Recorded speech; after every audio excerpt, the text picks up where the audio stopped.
దేవుడు గతించినటువంటి పునరుత్థానపు ఆరాధన నుండి పునరుత్థానపు ఆరాధన వరకు మనలందరినీ కూడా ఆయన బలిష్టమైనటువంటి రెక్కల కింద కోడి తన పిల్లలను రెక్కల కింద చేర్చుకుని ఏ విధంగా అయితే క్షేమాన్ని కాపుదలను అనుగ్రహిస్తుందో అట్టి విధంగా దేవాది దేవుడు తన బలిష్టమైనటువంటి రెక్కల కింద మనలందరినీ కూడా కాచి కాపాడి సురక్షితంగాను ఆరోగ్యంగాను క్షేమంగాను ఉంచి ఈ యొక్క పరిశుద్ధ పునరుత్థానపు ఆరాధనలో సమాజంగా కూడుకుని దేవుణ్ణి స్తుతించడానికి కనపరచడానికి దేవుడు మనకు అనుగ్రహింపజేసినటువంటి శ్రేష్టమైనటువంటి దినాన్ని బట్టి అందరం కూడా రెండు చేతుల పైకెత్తి దేవునికి స్తోత్రాలు చెల్లిద్దామండి.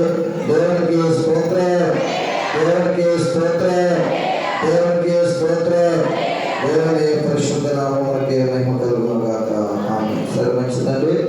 దేవుని యొక్క లేఖన భాగాన్ని కొద్ది నిమిషాలు మనం ధ్యానం చేసుకుందాం.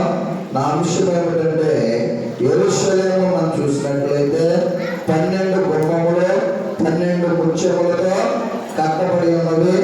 ఆ యొక్క 12 గుమ్మముల గురించి ఈ వారం 5 గుమ్మాల గురించి మనం ధ్యానం చేసుకుందాం. వచ్చే వారం ఇంకా ఉన్న 5 పోతే 7 ఉంటాయి కనుక ఆ 7 తనంతలో మనము వాటిని వివరించుకుందాం. మరి దేవుని యొక్క వాక్యములు ఇందాక మనం చదువుకున్నాం. చూడండి, నెహెమ్యా గ్రంథము 1వ అధ్యాయము 3వ వచనాన్ని మనం జ్ఞాపకం చేసుకున్నట్లయితే, శేషించిన వారు ఆ దేశంలో బహుగా శ్రమను నిందను పొందుతున్నారు.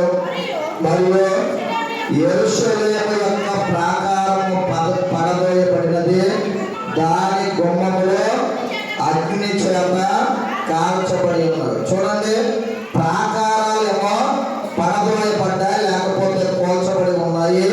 ఇక్కడ గుమ్మాలు మనం చూసినట్లయితే ఆ గుమ్మాలు దేంతో కాల్చబడ్డాయండి?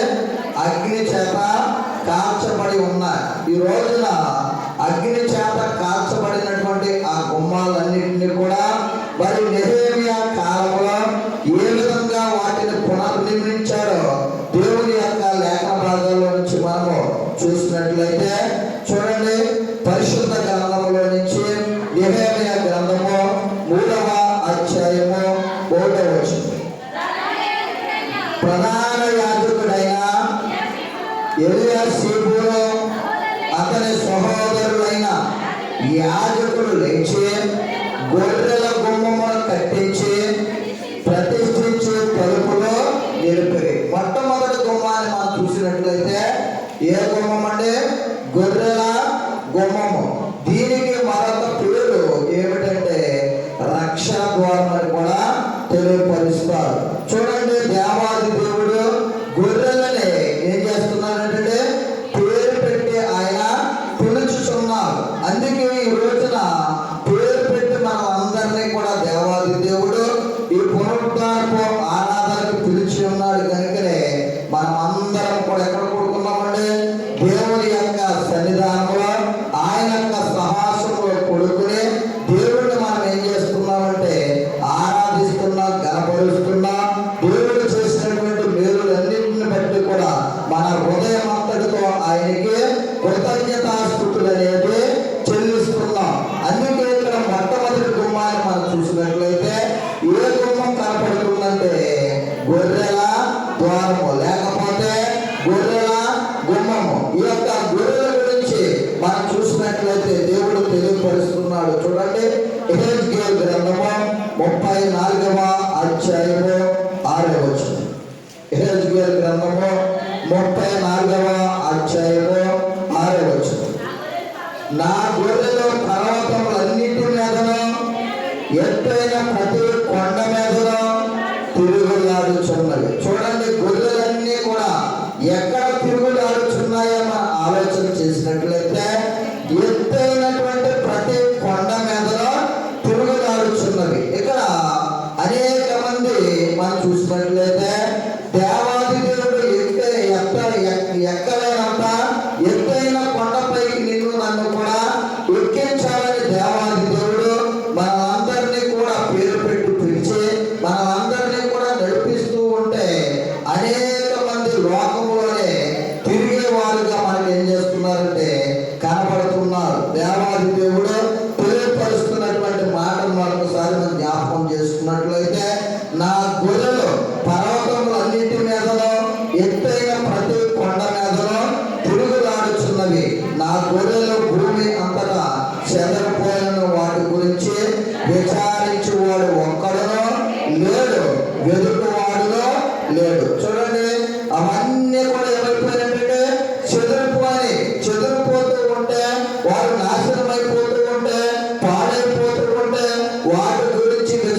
మిగిలినటువంటి 99 గొర్రెలన్నింటిని కూడా ఏం చేశాడంటే విడిచి తప్పిపోయినటువంటి ఆ గొర్రెని వెతకడానికి వెళ్ళి ఉన్నారు. ఈ రోజున మనము కూడా ఏం చేయాలంటే ఎవరైతే రక్షింపబడి మళ్ళీ లోకంలో వారు పడిపోయారో లేకపోతే లోకంలో వారు కలిసిపోయారో వారిని మళ్ళీ వెలుగు మనం ఏం చేయాలంటే దేవుని యొక్క సన్నిధానానికి నడిపించే వారుగా మనం ఉండాలని దేవాది దేవుడు ఏం చేస్తున్నాడంటే తెలియపరుస్తున్నాడు. అందుకే నిహేమియా మనం చూసినట్లయితే ఏది నిలబెట్టాడంటే గొర్రెల ద్వారము. మొట్టమొదటిగా ఏ ద్వారం అంటే గొర్రెల ద్వారము. అందుకే ఇది యెహోవా గుమ్మము, నీతిమంతులు దీన్ని ఏం చేస్తారంటే ప్రవేశిస్తారు. ఎవరు పడితే వారు ప్రవేశించడానికి ఇందులో అవకాశం అనేది లేదండి. ఎవరికి మాత్రం ఉందంటే కేవలం నీతిమంతులు మాత్రమే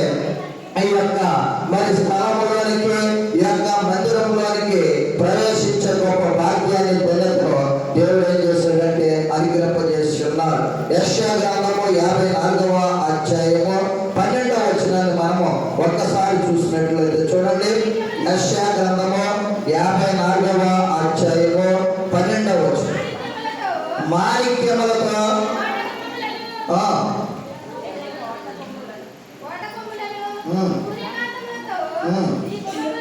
సూర్యకాంతములతో నీ గుమ్మములను కట్టుదును. సరిపోతాం. ఇక్కడ మనం చూసినట్లు దేవుడు ఏమన్నాడంటే మాణిక్య మణులతో నీ కోట కొమ్ములను సూర్యకాంతములతో నీ గుమ్మములను కట్టుదు.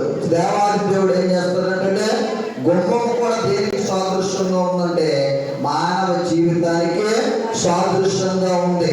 అందుకే దేవాది దేవుడు నీ గుమ్మములను ఏం చేస్తానంటే కడతానని దేవుడు తెలియపరిచాడు. ఇదేంటంటే గుమ్మము మానవ హృదయానికి లేకపోతే మానవ జీవితానికి సాదృశ్యంగా కనపడుతుందని మీరు అయ్యగారు ఎలా చెప్పారనుకుంటారు. ఇందాక మనము చదువుకున్నాం. చూడండి, కీర్తన గ్రంథము 122వ అధ్యాయము 3వ వచనాన్ని ఒకసారి మనం జ్ఞాపకం చేసుకున్నట్లయితే అక్కడ దావీదు భక్తుడు తెలియపరుస్తున్నాడు. చూడండి, యెరూషలేమా బాగుగా కట్టబడిన పట్టణం వలె నువ్వు కట్టబడి ఉన్నావు. యెరూషలేము ఏ విధంగా అయితే ఎలా కట్టబడిందంటే బాగుగా అందంగా సుందరంగా కట్టబడి ఉన్నది.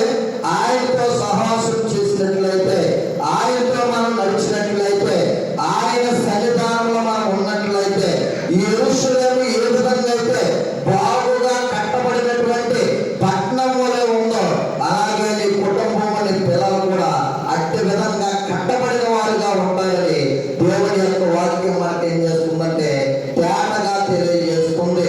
అందుకే యెరూషలేము ఒక్కొక్కసారి సేవకులు తెలియపరుస్తారు. సంఘానికి సాదృశ్యంగా ఉంది, కుటుంబానికి కూడా సాదృశ్యంగా ఉంది. అలాగే ఈ రోజున మన యొక్క కుటుంబాలు కూడా ఎలా కట్టుకోవాలంటే ఇక్కడ యెరూషలేము ఏ విధంగా అయితే బాగుగా కట్టబడినటువంటి పట్టణం వలె మనకు కనబడుతుందో అలాగే దేవుని యొక్క సన్నిధిలో నాటబడినటువంటి మనందరం కూడా అట్టి విధంగా కట్టబడిన వారి వల్ల ఉండాలని దేవుని యొక్క వాక్యం మనకి ఏం చేస్తుందంటే తెలియపరుస్తుంది. అందుకే నివేదిగా మరి అగ్ని చేత కాల్చబడినటువంటి ఆ గుమ్మముల మొట్టమొదటి గుమ్మం ఏమిటంటే గొర్రెల గుమ్మము. ఇక రక్షింపబడినటువంటి ప్రతి ఒక్కరు మాత్రమే ఈ యొక్క గొర్రెల గుమ్మములోనికి ప్రవేశించే గొప్ప భాగ్యాన్ని ధన్యతలో దేవుడు ఏం చేస్తారంటే వారికి అనుగ్రహింపజేస్తారు. మరొక వాక్యాన్ని మనం చూద్దాం. చూడండి, పరిశుద్ధ గ్రంథం గురించి మనం చూసినట్లయితే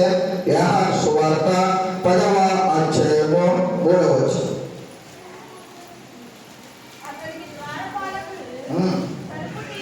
తలుపు తీయును, గొర్రెలు అతని స్వరము వినును. అతడు తన సొంత గొర్రెలను పేరు పెట్టి పిలిచి వాటిని వెలుపలికి నడిపించిన. సొంత గొర్రెలు ఏం చేస్తున్నాడంటే పేరు పెట్టి పిలిచి మరి వెలుపలికి ఏం చేస్తున్నాడంటే దేవుడు నడిపిస్తున్నాడు. ఈ రోజున దేవాది దేవుడు నిన్ను నన్ను మనందరినీ కూడా పేరు పెట్టి పిలిచి ఉన్నారు.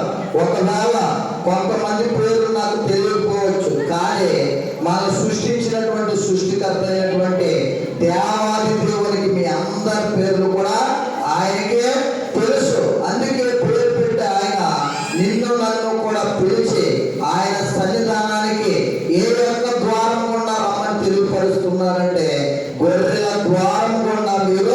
లోపలికి రండి అని దేవుడు ఏం చేస్తున్నాడంటే తెలియపరుస్తున్నాడు. అందుకే మొట్టమొదటిగా మనం చూసినట్లయితే నెహెమ్యా కాలంలో మనం చూసినట్లయితే నెబుకద్నెజరు అగ్ని చేత యెరూషలేము గుమ్మములన్నీ కూడా కాల్చివేస్తే ఆ కాల్చబడినటువంటి మొట్టమొదటి గుమ్మాన్ని ఏది నిలబెట్టి ఉన్నాడంటే గొర్రెల గుమ్మాన్ని నిలబెట్టి ఉన్నాడు. మరొక వాక్యాన్ని మనం చూడండి. ఇదే యోహాను సువార్త 5వ అధ్యాయము మొదటి 2 వచనం. అటు తర్వాత యూదుల పండుగ ఒకటి వచ్చెను గనుక యేసు యెరూషలేమునకు వెళ్ళెను. యెరూషలేములో గొర్రెల ద్వారం దగ్గర హెబ్రీ భాషలో బెతస్దా అనబడిన ఒక కోనేరు కలదు. చూడండి, ఇక్కడ ఎక్కడ ఉందంటే ఆ కోనేరు మనం చూసినట్లయితే గొర్రెల ద్వారము దగ్గర ఉంది. ఈ ద్వారంలోకి ఎవరైతే ప్రవేశిస్తారో వారికి ఒకవేళ బలహీనత వచ్చినా, అనారోగ్యం వచ్చినా, లేకపోతే అప్పులు బాధలు కలిగినా వాటినన్నిటి నుంచి కూడా వారు ఏం పొందుకుంటారంటే విడుదల అనేది, విముక్తి అనేది వారు పొందుకుంటారు. అందుకే మొట్టమొదటిగా మనం చూసినట్లయితే ఏ గుమ్మం అంటే గొర్రెల గుమ్మము. రెండో గుమ్మాన్ని కూడా మనం చూడండి. పరిశుద్ధ గ్రంథంలో నుంచి మనం చూసినట్లయితే అదే నెహెమ్యా గ్రంథము 3వ అధ్యాయము 3వ వచనం.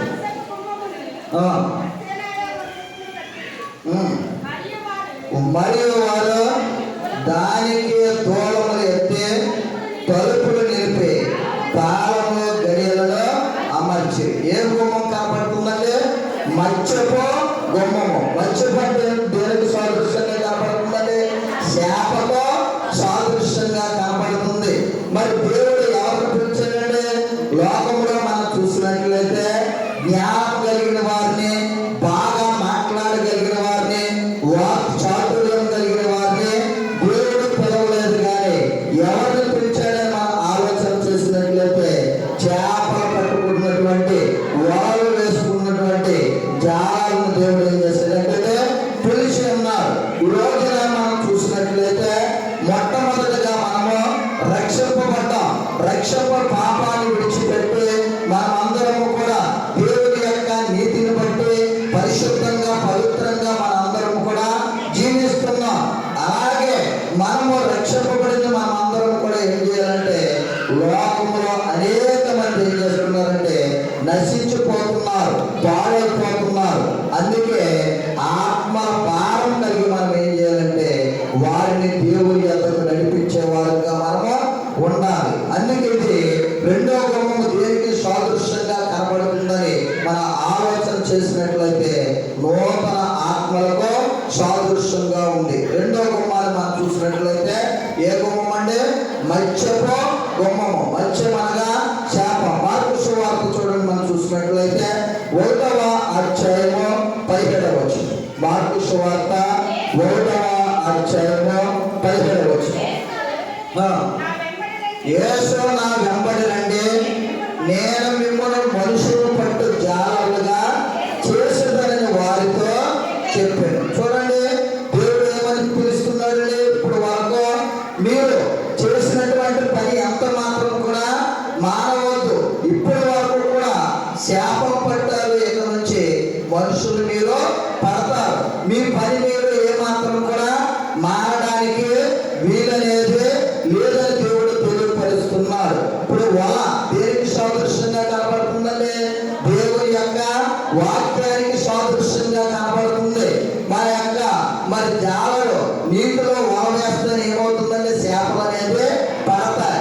అలాగే సంఘములో దేవుని యొక్క వాక్యము ప్రకటిస్తేనే ఆ వాక్యానికి ఏం చేస్తారంటే అనేక మంది ఈ యొక్క వాక్యమైన వలలు ఏం చేస్తారంటే పడతారు. పడిన తర్వాత వారంతటా వారే పాపాలు ఒప్పుకొని పాప క్షమాపణ పొందుకొని వారంతటా వారే బాప్తిసం తీసుకొని సంఘంలో సభ్యులుగా వారు మార్చబడతారు. అందుకే దేవాది దేవుడు శిష్యులు పిలిచినప్పుడు వారితో తెలియపరుస్తున్నటువంటి మాటలు మనము ఒక్కసారి జ్ఞాపకం చేసుకున్నట్లయితే, యేసు నా వెంబడి రండి, నేను మిమ్మల్ని మనుషుల పట్టు జాలరులుగా చేసేదని వారితో చెప్పాను. అంతకుముందు ఎలా ఉన్నారండి? వారు దేవుని యొక్క రాకముందు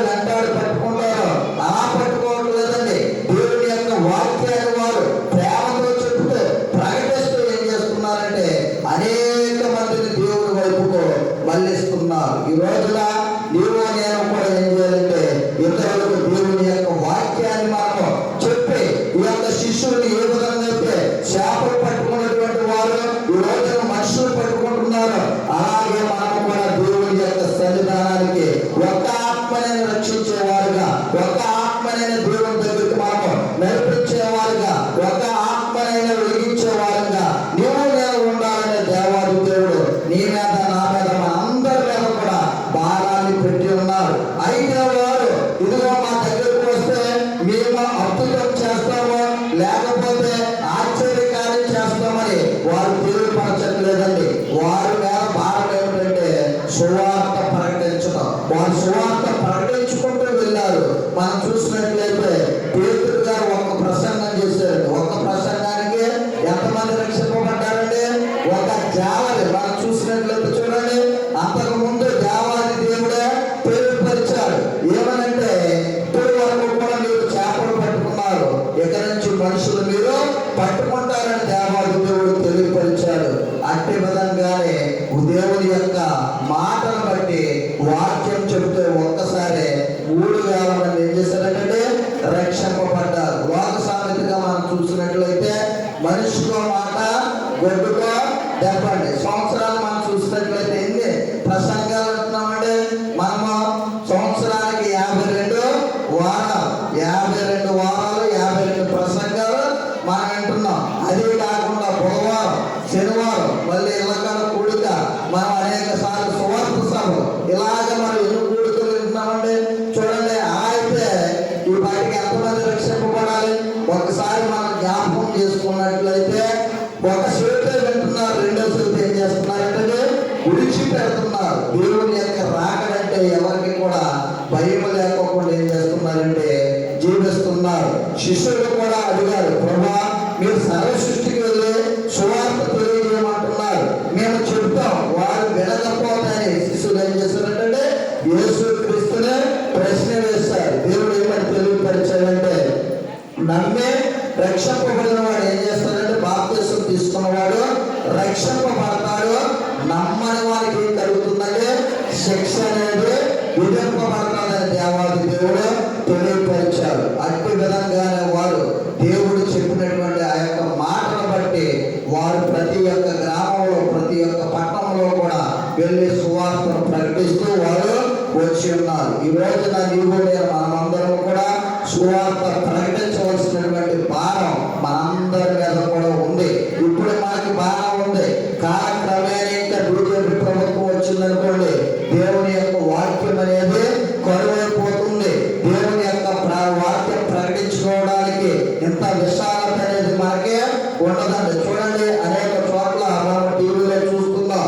మొన్న గృహ కూడుకుల్లో ఏదో పట్టణం గుంటూరు దగ్గర ప్రార్థన చేసుకుంటూ ఉంటే అంజులు వెళ్ళి ఏం చేశారంటే వారిని కొట్టి పైకి తీసుకొచ్చేసారు. అటువంటి పరిస్థితులన్నీ కూడా మనము కాలక్రమేణా ఎదుర్కోవాల్సి వస్తుంది కనుక అందుకే దేవుడు మనకి సమయం ఇచ్చినప్పుడే ఆ సమయాన్ని మనం ఏం చేయాలంటే సద్వినియోగం చేసుకునే వారిగా మనము ఉండాలి. యేసుక్రీస్తు శిష్యులకు సమయం ఇచ్చాడు. ఆ సమయం ఇస్తే ఆ సమయాన్ని వారు ఏం చేశారంటే సద్వినియోగం చేసుకున్నారు. అందుకే దేవాది దేవుడు శిష్యులకి అట్టి ధన్యతను దేవుడు ఏం చేశాడంటే అనుగ్రహింపజేస్తున్నారు. మరొక వాక్యాన్ని మనం చూసినట్లయితే పేతురు గారు తెలియపరుస్తారు. చూడండి, మత్తయి సువార్త 19వ అధ్యాయము 27వ వచనం. పేతురు, ఇదిగో మేము సమస్తమును విడిచిపెట్టి నిన్ను వెంబడించదము కనుక మాకేమీ దొరుకుదని ఆయనను అడుగగా యేసు వారితో ఇట్లనగా ప్రపంచ పునర్జన్మందు మనిషి కుమారుడు తన మహిమగల సింహాసనం మీద ఆసీనుడై ఉండినప్పుడు నన్ను వెంబడించిన వీరులో 12 సింహాసనం మీద ఆసీనుడై ఇశ్రాయేలు 12 గోత్రముల వారికి తీర్పు తీర్చుదురు. చూడండి, పామరులుగా ఉన్నారు, ఓవ చేసుకుంటున్నారు. రేపొద్దున దేవుని యొక్క రాకడ తర్వాత 12 సింహాసనం మీద దేవాది దేవుడు ఏ విధంగా అయితే సింహాసనం మీద ఆసీనుడై ఉంటాడో ఈ యొక్క 12 కూడా సింహాసనం మీద ఆసీనుడై ఉండి ఇశ్రాయేలు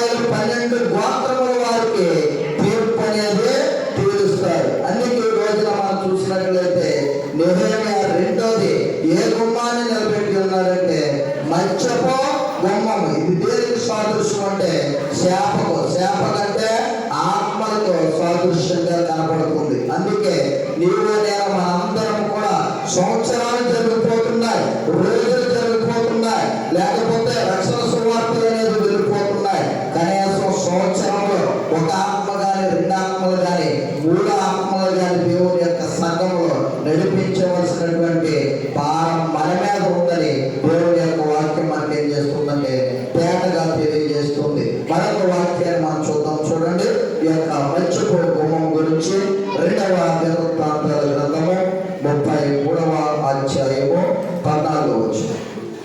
2వ దినవృత్తాంతాల గ్రంథము 33వ అధ్యాయము 14వ వచనం. ఇది అయిన తర్వాత అతడు దావీదు పట్టణము బయట గిహోనుకు పడమరగా లోయందు మత్స్యపు గుమ్మం వరకు ఓపెన్ చుట్టూ బహు ఎత్తుగా గల గోడను కట్టించాను. చూడండి, ఇది ఎలా కనపడుతుందంటే లోయందు అంటే మనము దిగువ భాగాన్ని ఏం చేస్తుందంటే సూచిస్తుంది. ఇప్పుడు చేప పడాలనుకోండి, ఎక్కడికి వెళ్ళాలండి? నీటిలో నుంచి దిగువ భాగానికి వెళితేనే కానీ ఆ చేపలు అనేది పడవు. చూడండి, చేపలు చేసుకున్న వారు ఏమంటారంటే చేపలన్నీ కూడా అడుగు నుండి పోయండి, అడుగు మట్టం పట్టేటప్పుడు అన్నీ కూడా వస్తాయి. ఏం చేస్తారంటే తెలియపరుస్తారు. అట్టి విధంగానే ఒక ఆత్మను మనం కూడా రక్షింపాలంటే, ఒక ఆత్మను దేవుని యొక్క సన్నిధానానికి నడిపించబడాలంటే మనము కూడా అట్టి విధంగా నడిచే వారంగా ఉండాలని దేవుని యొక్క వాక్యం ఏం చేస్తుందంటే మనకి తేటగా తెలియజేస్తుంది. అందుకే మొట్టమొదటి గుమ్మాన్ని మనం చూసినట్లయితే గొర్రెల గుమ్మము, రెండో గుమ్మాన్ని మనం చూసినట్లయితే మత్స్యపు గుమ్మము, మూడో గుమ్మాన్ని కూడా మనం చూద్దాం. చూడండి, అదే నెహెమ్యా గ్రంథము 3వ అధ్యాయము 6వ వచనం.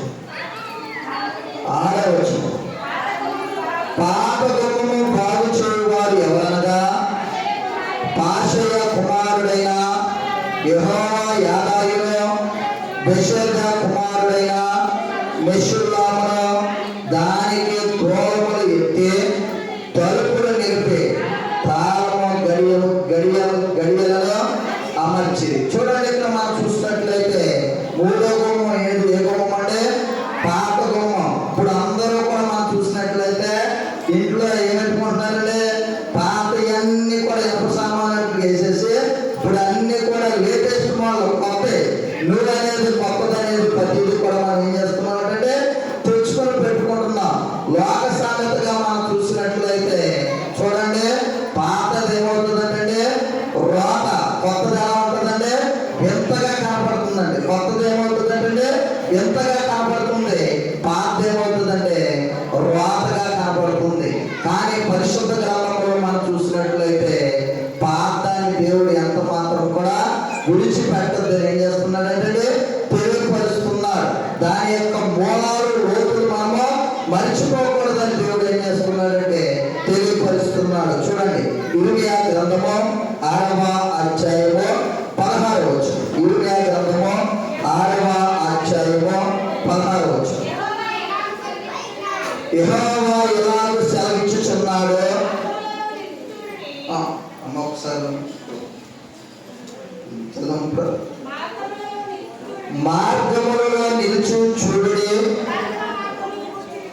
పురాతన మార్గమును గూర్చి విచారించుడి, మేలు కలుగు మార్గం ఏది అని అడిగి అందులో నడుచుకుని. చూడండి, పురాతనమైనటువంటి మార్గముల గురించి ఏమంటున్నాడంటే విచారించున్నాడు. ఈ రోజున మన బాప్టిస్ట్ సంఘాలు కానీ, లోకన సంఘాలు కానీ మనం చూసినట్లయితే ఇవన్నీ కూడా పురాతనమైనటువంటి సంఘాలండి. రేపొద్దున ఏదైనా ఈ యొక్క ఇప్పుడు ప్రభుత్వం మారిందనుకోండి, ఇన్ని సంఘాలు ఉండడానికి వీల్లేదు, రిజిస్టర్ లేదు, వీళ్ళకి ఏమీ లేదంటే ఈ మధ్యకాలంలో వచ్చినటువంటి సంఘాలన్నీ కూడా ఏం చేస్తాయంటే మూసివేయబడతాయి. లోకన సంఘం కానీ, ఈ బాప్టిస్ట్ సంఘం కానీ, ఆర్సిఎం సంఘం కానీ, ఇవన్నీ కూడా పురాతన సంఘాలన్నీ కూడా అలా స్టాండర్డ్ ఎలా ఉంటాయంటే స్తంభం ఏ విధంగా అయితే స్టాండర్డ్ గా నిలబడి ఉందో అలాగా నిలబడి ఉంటాయి. అందుకే ఇక్కడ మనం చూసినట్లయితే పురాతనమైనటువంటి మార్గం గురించి ఏం చేయాలంటే విచారించాలి. ఈ రోజున మనం చూసినట్లయితే ఇది పాతదని నెహెమీయా అంత మాత్రం కూడా విడిచిపెట్టలేదండి. పాత గుమ్మాన్ని ఏం చేశాడంటే బాగు చేశాడు. బాగు చేసి ఆ పాత గుమ్మాన్ని ఏం చేశాడంటే అక్కడ పెట్టి ఉన్నారు. అందుకే మూడవదిగా మనం చూసినట్లయితే ఏ గుమ్మం మనకు కనబడుతుందంటే పాత గుమ్మం అనేది మనకి కనబడుతుంది. పరిశుద్ధ గ్రంథంలో నుంచి మనం చూద్దాం. చూడండి, మరి 2వ కొరింథీ రాసినటువంటి పత్రిక 5వ అధ్యాయము 17వ వచనం. కాగా ఎవరైనా క్రీస్తునందు ఉన్న ఎడల వాడు నూతన సృష్టి, పాతవి గతించును, ఇవిగా కొత్తవాయిన. చూడండి, ఎవరైనా క్రీస్తునందు ఉన్న ఎడల ఏమవుతాడంటే పాతవే గతిస్తాయి. క్రీస్తులో మనం ఉన్నట్లయితే మరి సమస్తము కూడా దేవాది దేవుడు ఏం చేస్తాడంటే కొత్తవి చేస్తాడు. అందుకే పురాతనమైనటువంటి మార్గాన్ని మనం ఎప్పుడూ కూడా విడిచిపెట్టకూడదు. మన పెద్దలు లేకపోతే పితరులు ఏ విధంగా దీన్ని స్థాపించడానికి ఎంత ప్రయాసపడి ఉన్నారో, ఏ విధంగా కష్టపడి ఉన్నారో, ఏ విధంగా శ్రమపడి ఉన్నారో దాన్ని మనం జ్ఞాపకం చేసుకుంటూ దీన్ని అంతకంతకు మనం ఏం చేయాలంటే విస్తరించిన వారంగా ఉండాలి, అభివృద్ధి పరిచే వారంగా ఉండాలి. కానీ దీన్ని అంతకంతకు మనము పాడు చేసేవారుగా, నాశనం చేసేవారుగా ఎంత మాత్రం కూడా ఉండకూడదని దేవుని యొక్క వాక్యం ఏం చేస్తుందంటే మనకి తేటగా తెలియజేస్తుంది. అందుకే మూడవదిగా మనం చూసినట్లయితే ఏ గుమ్మం మనకు కనపడుతుందంటే పాత గుమ్మం. పాత అంటే దాని యొక్క మూలాలు మనం ఎంత మాత్రం కూడా మర్చిపోకూడదండి. చూడండి, ఇప్పుడు అన్ని కూడా లేటెస్ట్ గుమ్మాలు, తలుపులు అన్నీ కూడా వస్తున్నాయి. దాని యొక్క మూలాన్ని బట్టి వాళ్ళు ఏం చేస్తున్నారంటే కొత్తదనేది తయారు చేస్తున్నారు. ఆ పాత గుమ్మం మూలం లేదనుకోండి, ఈ కొత్తదనేది ఎవరికి కూడా కనపడదండి. అందుకే ఎప్పుడు కూడా మన మూలాలు అనేది మర్చిపోకూడదు. పౌలు గారు మనం చూసినట్లయితే దమస్కు పట్టణం దగ్గర దేవుని యొక్క వెలుగును చూశాడు, దేవుని చేత పట్టబడ్డాడు. పట్టబడిన తర్వాత 14 పత్రికలు పౌలు గారు రాశారు. ఆయన ఎక్కువగా మాట్లాడిన మాట ఏమిటంటే పూర్వం నేను హింసకుడును, దోషకుడును, హానికరుడని ఏం చేస్తున్నాడంటే తెలియపరుస్తున్నారు. తన యొక్క మూలాన్ని మర్చిపోయాడంటే ఎంత మాత్రం కూడా మర్చిపోలేదు. అపోస్తలుడు అని పిలువబడుతున్నాడు. తన యొక్క మూలాన్ని ఎంత మాత్రం కూడా మర్చిపోలేదు. అందుకే ఈ రోజున మనము కూడా మన మూలాన్ని ఎంత మాత్రం కూడా మర్చిపోయే వారుగా ఉండకూడదని దేవుని యొక్క వాక్యం మనకి ఏం చేస్తుందంటే తేటగా తెలియజేస్తుంది. మరొక వాక్యాన్ని మనం చూద్దాం. చూడండి, ప్రకటన గ్రంథము 2వ అధ్యాయము 4-5 వచనం. ప్రకటన గ్రంథము 2వ అధ్యాయము 4-5 వచనం. ఆయనను మొదట నీకుండిన ప్రేమ నీవు వదులుదువని నేను నీ మీద తప్పు ఒకటి మోపవలసి ఉన్నది. నీవు ఏ స్థితిలో నుండి పడితువో అది జ్ఞాపకం చేసుకుని మారు మనసు పొంది ఆ మొదటి క్రియలను చేయము. అట్లు చేసి నీవు మారు మనసు పొందితేనే సరే, లేని ఎడల నేను నీ యొద్దకు వచ్చి నీ దీపస్తంభం దాని చోట నుండి తీసివేతును. చూడండి, దేవుడు ఏమంటున్నాడంటే మొట్టమొదటిగా మనం చూసినట్లయితే ఈ యొక్క ఎఫెసీ సంఘము ఏ విధంగా ఉందని మనం ఆలోచన చేసినట్లయితే ప్రేమ కలిగినటువంటి సంఘంగా ఉంది. ఈ రోజున కడపొచ్చేటప్పటికి మొదటి వారు కడపడి వారు అవుతారు, కడపడి వారు మొదటి వారు అవుతారని దేవుడి యొక్క వాక్యం తెలియజేస్తున్నట్లుగా ఈ యొక్క సంఘం మొట్టమొదటి ఎలా ఉందంటే మొదట్లో ఉంది. కానీ కడపొచ్చేటప్పటికి అన్ని సంఘాల కన్నా వెనకబడినటువంటి సంఘంగా కనబడుతుంది.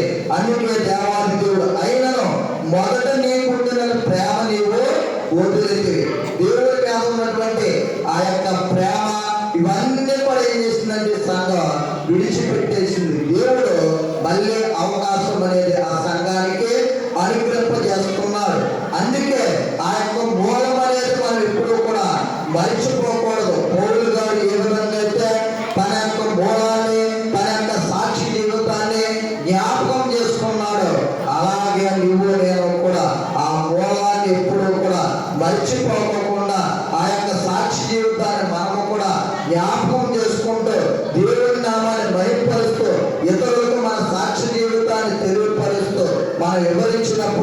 అక్కడ పౌలు గారిని ఏ విధంగా అయితే దేవాది దేవుడు హెచ్చించి గణపరిచి ఉన్నాడు, అలాగే నిన్ను నన్ను మన అందరినీ కూడా దేవాది దేవుడు ఏం చేస్తాడంటే హెచ్చించి గణపరుస్తాడు. ఇక్కడ 5వ వచనంలో కూడా మనం చూసినట్లయితే నీవు ఏ స్థితిలో నుండి పెడుతావో అది జ్ఞాపకము చేసుకొని, ఏ స్థితిలో పడిపోయావో, నీవు పూర్వం ఎలా ఉన్నావు, నీ యొక్క మూలం ఏమిటి, ఇవన్నీ కూడా జ్ఞాపకం చేసుకోమని దేవుడు ఏం చేస్తున్నాడంటే ఆ సంఘానికి హెచ్చరిక అనేది చేస్తున్నాడు. ఈ రోజున చూడండి, నేను అనేక సార్లు తెలియపరుస్తున్నాను. అంతకుముందు ప్రారంభ ప్రార్థన చేస్తే 50 మంది అలా ఉండేవారు ప్రారంభ ప్రార్థన. ఇప్పుడు కాలక్రమేణ చూసినట్లయితే 3, 4 రానటువంటి కాలం ఇంకా సీఆర్లు ఒక్కరే ఉంటారేమండి. అలాంటి పరిస్థితులు ఎదుర్కోవాల్సి వస్తుందేమో. చూడండి, మనము అంతకు ముందు ఏ యొక్క ఆసక్తి కలిగి ఉండేవారమో దేవుడు మనం దీవించిన కొలది, దేవుడు మనం ఆశీర్వదించిన కొలది, దేవుడు మనం అభివృద్ధి పొందించినటువంటి కొలది ఇంకా ఎక్కువ సమయాన్ని దేవుడికి మనము ఇవ్వాలి. కానీ పాటలు అయిపోయిన తర్వాత, ఆరాధన అయిపోయిన తర్వాత వెళ్దాం అనుకుంటే నువ్వు వచ్చినా ఉంటే రాకపోయినా ఓడండి. చూడండి, లాస్ట్ అనేక మంది మనం చూసినట్లయితే ఆమె అనే టయానికి వస్తారు. దేవుడు మనం చూసినట్లయితే దేవుడి యొక్క సన్నిధానంలో, దేవుడి యొక్క మందిరంలో మనం ఎప్పుడూ కూడా వెనక ఉండే వారంగా ఉండకూడదు, ఎప్పుడూ కూడా ముందు ఉండే వారంగా మనము ఉండాలి. ముందు ఎప్పుడైతే మనం వస్తామో అప్పుడే దేవుడి యొక్క కృపలో మనం ఏం చేస్తారంటే దేవుడు వర్ధిల్లింపజేస్తాడు. అందుకే ఇక్కడ మరి నెహెమ్యాను మనం చూసినట్లయితే యెరూషలేములో పాత గుమ్మం ఉందని దాన్ని తీసివేయబడకోకుండా ఆ పాత గుమ్మాన్ని ఏం చేశాడంటే బాగు చేసి నిలబెట్టి ఉన్నాడు. అయితే ఈ యొక్క నెహెమ్యా ఏం మర్చిపోలేదంటే దాని యొక్క మూలం అనేది మర్చిపోలేదు. ఈ రోజున నువ్వు నేను కూడా దాని యొక్క మూలాన్ని మర్చిపోకుండా నడుచుకునే వారంగా ఉండాలని దేవుని యొక్క వాక్యం మనకి ఏం చేస్తుందంటే తెలియపరుస్తుంది. 3వదిగా మనం చూసినట్లయితే పాత గుమ్మము. 4వదిగా మనం చూద్దాం. చూడండి, అదే నెహెమ్యా గ్రంథము 3వ అధ్యాయము 11వ వచనం. మరి ఏమి గ్రంథం చదవగలరు మీరు? మొత్తం 12 గుమ్మం గురించి నెహెమ్యా గ్రంథంలో ఉంటాయండి. నెహెమ్యా గ్రంథము 3వ అధ్యాయము 11వ వచనం. ఆమోనుడు జారాహ కాపరస్తులను బాగు చేసి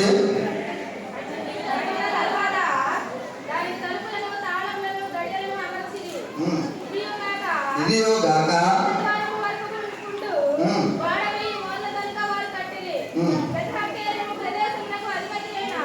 సరిపోద్దమ్మా. మనం చూసినట్లయితే మరొకసారి ఆ మాటలు మనము జ్ఞాపకం చేసుకుందాం. చూడండి, 3వ అధ్యాయము 11వ వచనం. లోయ ద్వారములో ఆనూరులో జారాహ కాపురస్తులను బాగు చేసి కట్టిన తర్వాత దానికి తలుపులను, తాళములను, గడియలను అమర్చి. చూడండి, 4వ గుమ్మం ఏ గుమ్మం కనపడుతుందని మనం చూసినట్లయితే లోయ గుమ్మం. ఇందాక మీకు తెలియపరిచాను. లోయ అంటే దిగువ భాగాన్ని ఏం చేస్తుందంటే అది సూచిస్తుంది. ఇప్పుడు దిగువ భాగం సూచిస్తుందంటే మనలో ఉన్నటువంటి ఆయా యొక్క లోపాలను, పాపాలను ఏం చేస్తుందంటే ఈ యొక్క లోయ గుమ్మం అనేది ఏం చేస్తుందంటే తెలియజేస్తుంది. అందుకే 4వ గుమ్మాన్ని మనం చూసినట్లయితే ఏ గుమ్మం అని మనం చూసినట్లయితే లోయ గుమ్మం. దాని గురించి యెహోషువ గ్రంథంలో మనకు రాయబడి ఉన్నది. చూడండి, 7వ అధ్యాయము 24వ వచనం. యెహోషువ గ్రంథము 7వ అధ్యాయము 24వ వచనం. తర్వాత యెహోషువయు ఇశ్రాయేలు అందరిలో జెరాహు కుమారుడైన ఆకారును, ఆ వెండిని, ఆ పై వస్త్రము, ఆ బంగారు కమ్మిని, ఆకారు కుమారులను, కుమార్తెలను, ఎద్దులను, గాడిదలను, మందను, డేరాను, వానికి కలిగిన సమస్తమును పట్టుకొని ఆకోరు లోయలోనికి తీసుకుని వచ్చింది. చూడండి, ఆకోరు లోయలోనికి ఏం చేశారంటే తీసుకొచ్చారు.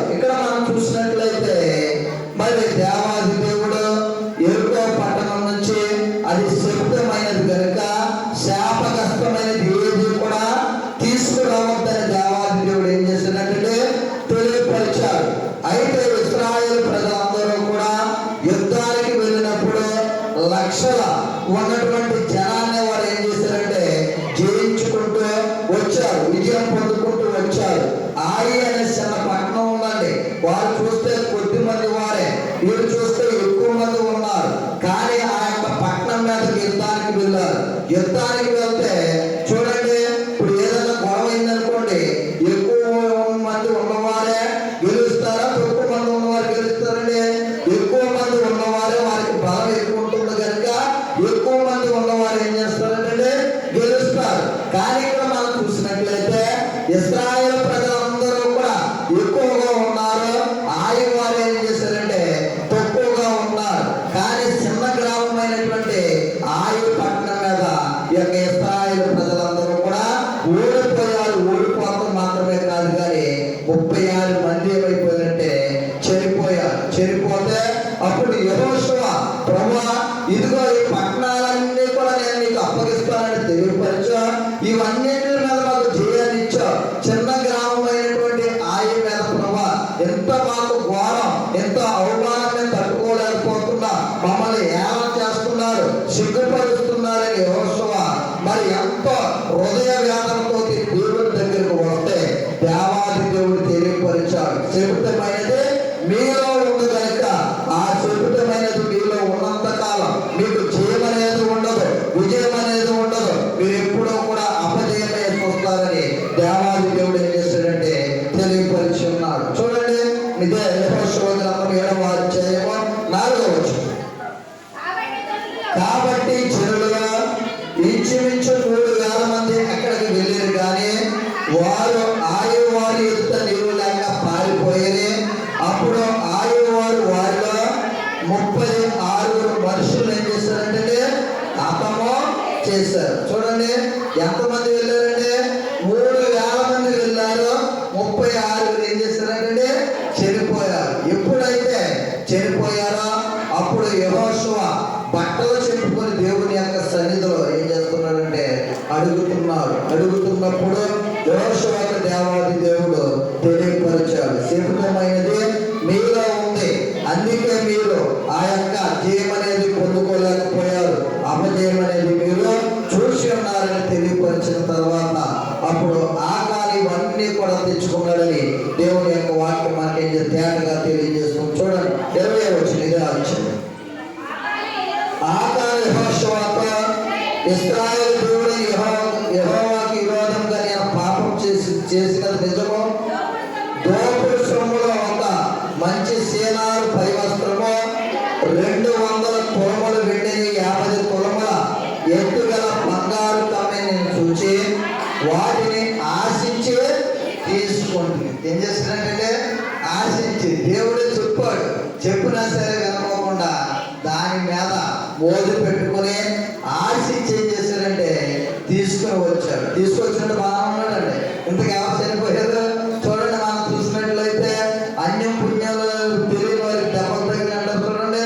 అలాగా ఇక్కడ ఇశ్రాయేలు ప్రజల్లో కూడా మనం చూసినట్లయితే వారికి ఎటువంటి పాపం, ఎటువంటి దోషం తెలియనటువంటి ప్రజలు ఏమైపోయారంటే 36 చనిపోయారు. అందుకే ఇక్కడ ఆకారాన్ని ఏం చేశారు, రాళ్లతో కొట్టి చంపి ఉన్నారు. దేవాది దేవుడు తెలియపరుస్తున్నాడు. చూడండి, 26వ వచనం కూడా ఒకసారి మనం జ్ఞాపకం చేసుకున్నట్లయితే, వారిని రాళ్లతో కొట్టిన తర్వాత అగ్ని చేత కాల్చి వారి మీద రాళ్లను పెద్ద కుప్పగా వేసిరి, అది నేటి వరకు ఉన్నది. అప్పుడు యెహోవా కోపోద్రేకము విడిచిన వాడే మల్లుకొనెను. అందుచేతను నేటి వరకు ఆ చోటికి ఆకోరు లోయ అని పేరు. ఏ లోయ అంటే ఆకోరు లోయ. అక్కడ మనం చూసినట్లయితే పుట్టినోటు ఉంది. పుట్టినోటు దగ్గర ఏముందంటే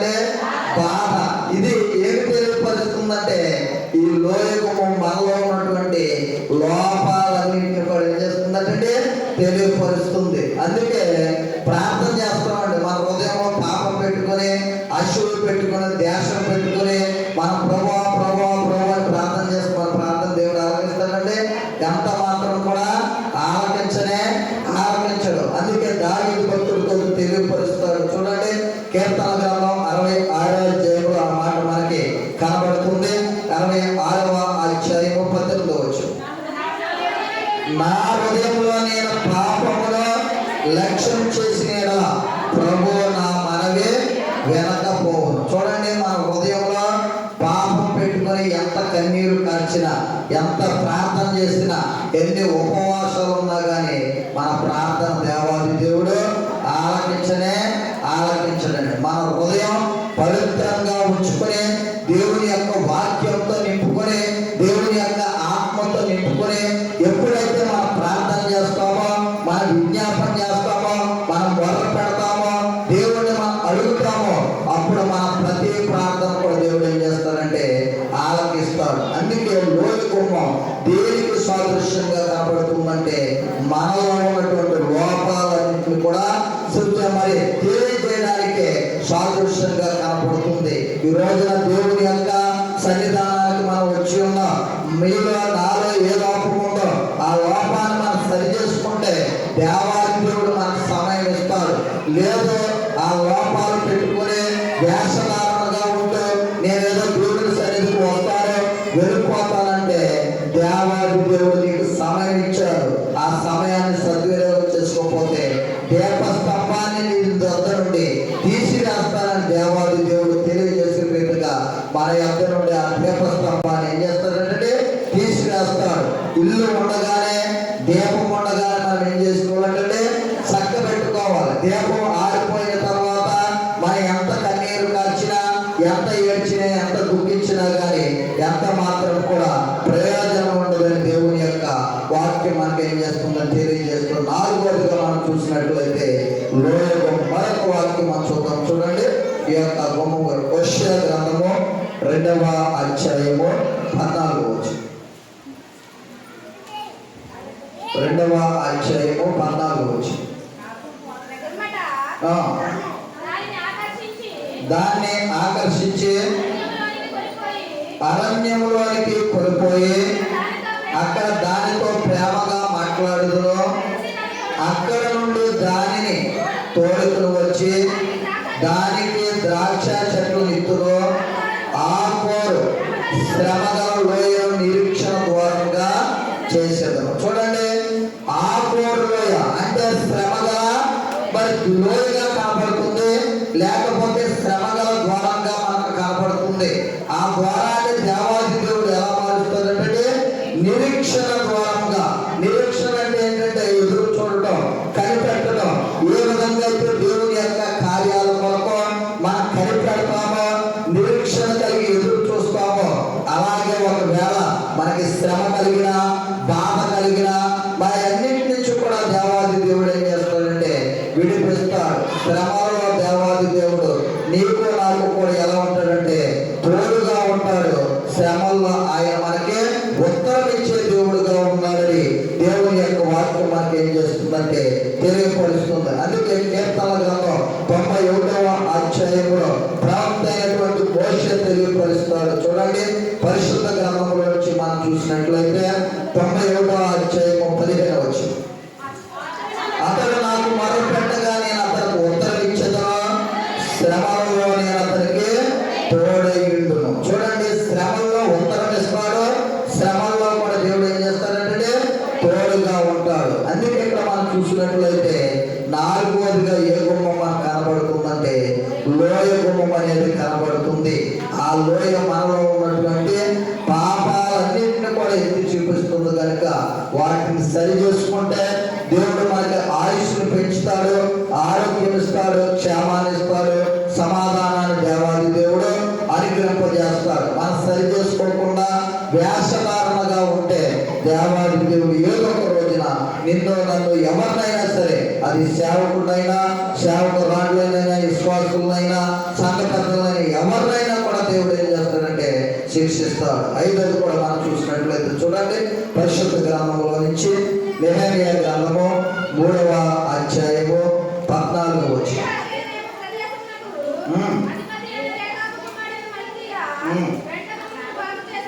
పెద్ద గుమ్మమును బాగు చేసింది. వేసింది. ఏ గుమ్మం అంటే పెంట గుమ్మం. మనం చూసినట్లయితే పూర్వ దినాల్లో ప్రతి ఒక్కరికి కూడా స్థలం ఉంటే పెంట వేసుకోవడానికి ఒక పెంట స్థలం అనేది ఉండేదండి. అలాగే యెరూషలేములో కూడా మనం చూసినట్లయితే 5వదికి ఏ గుమ్మం కనపడుతుందంటే పెంట గుమ్మం అనేది కనపడుతుంది. అందుకే దేవాది దేవుడు పరిశుద్ధ గ్రంథంలో పెంట కుప్పల మీద నుండి దేవుళ్ళ దండ్రులు ఏం చేస్తారంటే పైకి లేవనెత్తుతాడు. చూడండి, అనేక మందిని మనం చూసినట్లయితే పెంట కుప్ప మీద తిరిగినటువంటి ప్రతి ఒక్కరిని కూడా దేవాది దేవుడు ఈ రోజున లేవనెత్తి సింహాసనం మీద కూర్చోబెట్టి దేవాది దేవుడు వారిని ఏం చేశాడంటే గణపరిచాడు. అందుకే 5వదిగా మనం చూసినట్లయితే ఏ యొక్క గుమ్మం కనబడుతుందంటే పెంట గుమ్మం అనేది మనకి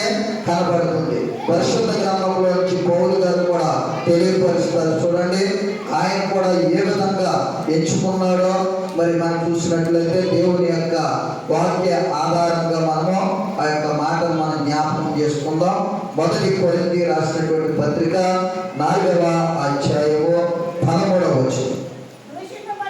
దూషింపబడి బ్రతిమాలుకొనుచున్నారో లోకమునకు మురికిగాను అందరికీ పెంటగాను ఎప్పటి వరకు ఎంచబడి ఉన్న అపోస్తుడు అని పిలువబడుతున్నటువంటి వ్యక్తి ఈ రోజున ఇవన్నీ కూడా పొందుకున్నాడు, అర్హత పొందుకున్నాడు. ఆయన ప్రార్థన చేస్తే అనేక మంది రోగులు స్వస్థపరిచాడు దేవాది దేవుడు. ఆయన వస్త్రపు చెక్కు తాగితే అనేక మంది స్వస్థత పొందుకున్నారు.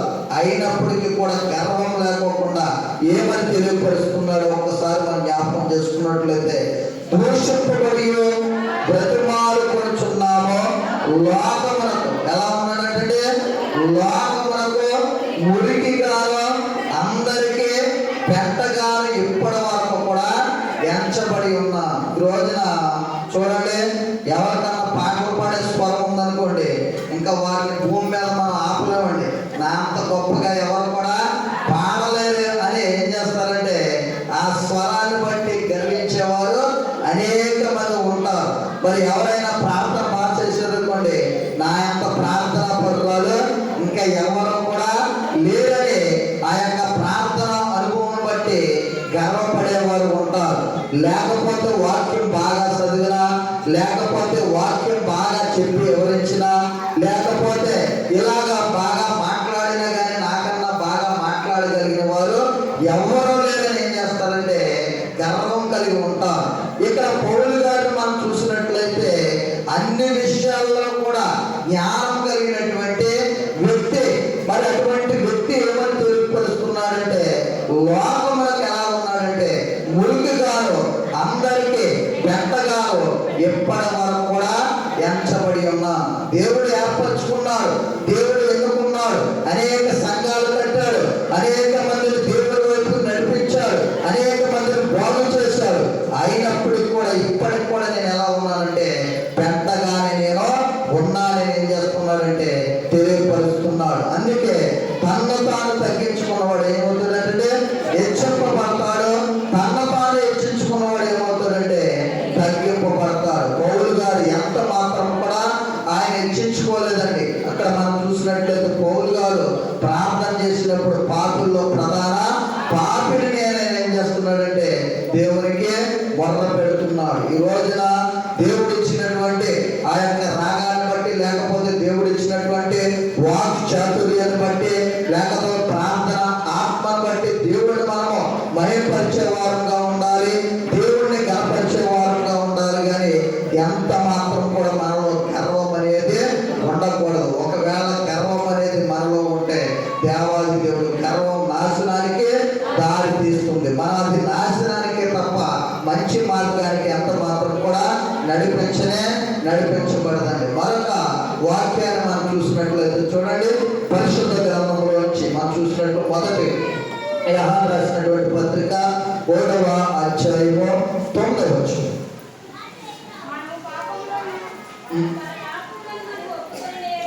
మన పాపములను మనం ఒప్పుకొని ఎడల ఆయన నమ్మదగిన వాడును నీతిమంతుడును గనుక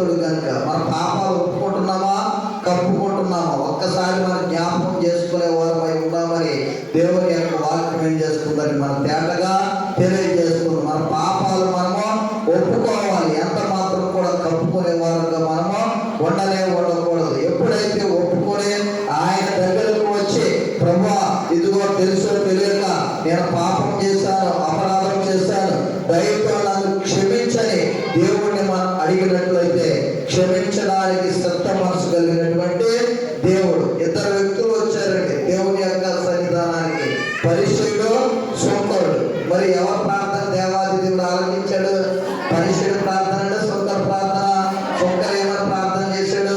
పాపినైన నన్ను కరుణించని ఏం చేశాడంటే ప్రార్థన చేశాడు. ఎప్పుడైతే ఆ మాట అన్నాడో ఆయన మన యొక్క దేవుడు దయాళత్వం కలిగినటువంటి దేవుడు, మంచి మనసు కలిగినటువంటి దేవుడు కనుక ఎప్పుడైతే పాపినైనా నన్ను కరుణించానంటే అతనికంటే ఇతడు నీతిమంతుడని శుంకరుని ఏం చేశాడంటే హెచ్చించాడు. అందుకే దేవుని యొక్క సన్నిధానానికి మనం వస్తున్నాం. పరిశుద్ధుడి వల్ల మనము గొప్పలు చెప్పుకుంటూ లేకపోతే గర్వంగా మనం మాట్లాడినట్లయితే ఎంత మాత్రం కూడా దేవుని యొక్క దృష్టిలో మనము మంచి వారుగా ఉండలేము. శుంకరు వలె తగ్గింపు స్వభావం కలిగి, శుంకరు వలె ఏ విధంగా అయితే పాపాలు ఒప్పుకొని మరి దయతో నన్ను క్షమించని మనం అడిగినట్లయితే దేవాది దేవుడు మనలో ఉన్నటువంటి ఆ యొక్క పెంటనంతటిని, మురుకునంతటిని కూడా తొలగించి మన పవిత్రులుగా దేవాది దేవుడు మారుస్తాడు కనుక మనమందరం కూడా అట్టి విధంగా నడిచి ఆయన రాజ్య వ్యాప్తికి మనమందరం కూడా వారసులుగా ఉండేవారమై ఉందాం. అట్టి కృప పరిశుద్ధాత్మ దేవుడు మన వెనుకడలో మరి సదా దయచేసి నడిపించునుగాక. ఆమేన్. మరొకసారి చెప్పినటువంటి 5 మాటలు వివరిస్తున్నామా, ఒకసారి చూడండి. మొట్టమొదటిగా మనం చూసినట్లయితే గొర్రెల గొమ్మము, ఇది రక్షణకు సాదృశ్యంగా కనబడుతుంది. రెండవదిగా మనం చూసినట్లయితే మత్స్యము గొమ్మము, ఇది ఆత్మల సంపాదనకు సాదృశ్యంగా కనబడుతుంది. మూడవ గుమ్మాన్ని మనం చూసినట్లయితే పాత గుమ్మం, దేనికి సాదృశ్యంగా కనబడుతుందంటే మూలాలకు సాదృశ్యంగా కనబడుతుంది. నాలుగో గుమ్మాన్ని మనం చూసినట్లయితే చూడండి లోయ గుమ్మం, మనలో ఉన్నటువంటి ఆ యొక్క లోపాలను ఏం చేస్తుందంటే ఎత్తి చూపిస్తుంది. ఐదవదిగా మనం చూసినట్లయితే పెంట గుమ్మం, మన యొక్క చేతులకు కానీ కాళ్ళకు కానీ మన శరీరానికి బట్టి అంటుకుంటే ఏ విధంగా అయితే నీళ్ళతో మనం కలుపుకుంటామో అలాగే దేవుని యొక్క వాక్యమైన నీళ్ళతో మనము కలుపుకున్నప్పుడు దేవాది దేవుడు ఆ మురికంతటిని, ఆ పెంటంతటిని కూడా తీసివేసి మనందరినీ కూడా పవిత్రులుగా దేవాది దేవుడు మారుస్తాడు కనుక మనమందరం కూడా అట్టి విధంగా నడుచుకుంటూ ఆయన రాజ్యవ్యాప్తికి మనందరం కూడా వారసులుగా సిద్ధపడతాం. అంటే కృప పరిశుద్ధాత్మ దేవుడు మన వెనుకలో సదా దయచేసి నడిపించునుగాక. ఆమేన్. చిన్న ప్రార్థన చేద్దాం. అందరూ కూడా కళ్ళు మూసుకున్నట్లు చిన్న ప్రార్థన. సకలాశ్వరచులతో కారణభూతుడైన మా ప్రియ పరలోకపు తండ్రి, ఘనమైన దైవాన్ని, ఘనమైన ఉన్నతమైన పరిశుద్ధమైన నామాన్ని బట్టి నీకు స్తోత్రాలు చెల్లిస్తున్నామయ్యా. యెరూషలేము 12 గుమ్మములు 12 ముత్యములతో కట్టబడి ఉన్నదని ప్రభా నీ వాక్యం తెలియజేసిన రీతిగా ప్రభా ఇదిగో నెబుకద్నెజరు కాలంలో తండ్రి అగ్ని చేత గుమ్మములన్నీ కూడా కాల్చబడిన తర్వాత యెహోవా కాలంలో ఏ విధంగా దానిని ఆయన పునర్నిర్మించి నీకు అప్పచెప్పి ప్రతిష్ఠించి బాగు చేసి ఉన్నాడు ప్రభా. ఆయన యొక్క మాటలు ప్రభా నీ ప్రియబిడ్డలకు తెలియజేయడానికి మీరు ఇచ్చినటువంటి కృపను బట్టి, భాగ్యాన్ని బట్టి, ధన్యతను బట్టి నీ స్తోత్రాలు చెల్లిస్తున్నాను తండ్రి. ఇదిగో నాయన 5 గుమ్మములు ఈ వారం వివరించి ఉన్నాను తండ్రి.